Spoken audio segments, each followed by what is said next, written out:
Epilepsy is a neurological disorder. It is mainly related to the brain. It is not a mental disorder. So, if timely diagnosis and appropriate treatment is given, these seizures can be well controlled. Epilepsy in newborn, infancy and children have very different manifestations. They are very subtle, especially in newborn and infancy. It's difficult to pick them up as epilepsy. There are a lot of epilepsy mimics. So it's very essential to have a clarity on managing these children. So we need to differentiate whether it's epileptic event, non-epileptic event. Once you know it's epileptic event, the etiologies or the reasons for these epilepsy is very varied in the newborn period and the infancy. Whereas in children, it is less complex, more easier to note what are the different reasons. So each child needs an individualized epilepsy management, which we will be able to provide. The biggest challenge is not the epilepsy, it's stigma. Awareness and understanding saves the lives. Recognizing early warning signs and seeking medical advice helps to prevent seizure-related complications. Medications, lifestyle changes and advanced therapies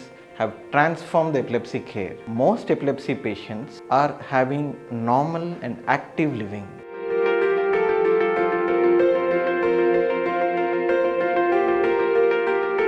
If you found this video useful, like, comment and subscribe for more health updates.